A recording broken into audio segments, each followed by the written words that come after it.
जो चलिए प्रश्न को समझते हैं। प्रश्न है, अणु सूत्र C4H10O के साथ कुछ यौगिक संरचनाएं नीचे दी गई हैं। इन संरचनाओं से मध्यावयवी को चुनें। विकल्प ए दिया हुआ है कुछ इस प्रकार, बी दिया हुआ है, सी दिया हुआ है और डी दिया हुआ है बच्चों। और हमारे पास कुछ विकल्प ए और बी सही है, या फिर वन और थर्ड सही है, या फिर सेकंड और थर्ड सही है, या फिर सेकंड और फोर्थ सही है। तो बच्चों सबसे पहले हम प्रश्न की मुख्य अवधारणा समझते हैं कि प्रश्न की मुख्य अवधारणा क्या है। लिखते हैं यहाँ पे मुख्य अवधारणा। मुख्य अवधारणा बच्चों, मुख्य अवधारणा में हम सबसे पहले यह समझेंगे कि मध्यावयवी क्या होता है। हम लिखते हैं यहाँ पे मध्यावयव।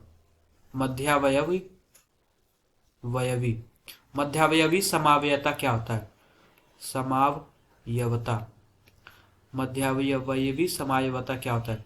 तो बच्चों इस प्रकार के जो समावयता है वह एल्किल श्रृंखलाओं के कारण यह क्रियात्मक समूह में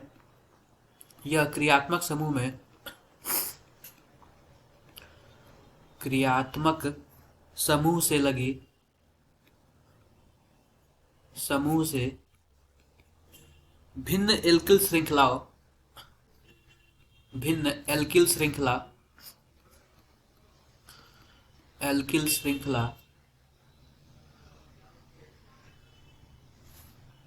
कुछ इस प्रकार बच्चों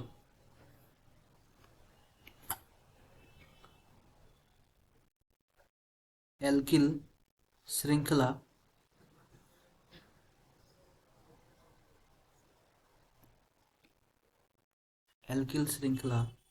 के कारण यह समायता उत्पन्न होती है।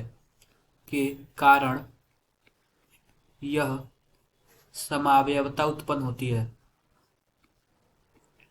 समावयता उत्पन्न होती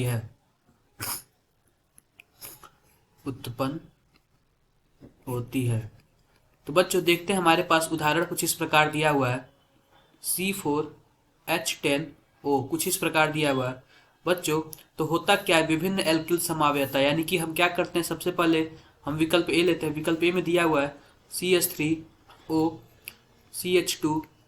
CH2 और CH3 कुछ इस प्रकार दिया हुआ है बच्चों। यह जो क्रियात्मक समूह है ना, यह किसी और स्थान पे लग जाए, इसी एल्किल समूह में किसी और स्थान पे लग जाए तो क्या हो जाता है, यह मध्यावयवी समावयता हो जाता है। मानते हैं विकल्प हमारे तीसरे में दिया कुछ इस प्रकार दिया हुआ है CH3 CH2O CH2 CH3।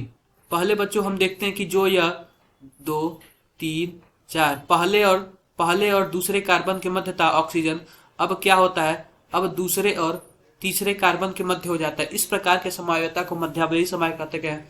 आशा करते हैं। और देखो बच्चों, हमारा विकल्प 1 और 3 सही है, तो देखते हैं कौन सा हमारा विकल्प सही है। इसमें बी वाला विकल्प सही है, क्योंकि इसमें पहला और तीसरा दिया। तो आशा करते हैं कि आपको मुख्य अवधारणा के आधार पर प्रश्न मजा आया होगा। धन्यवाद।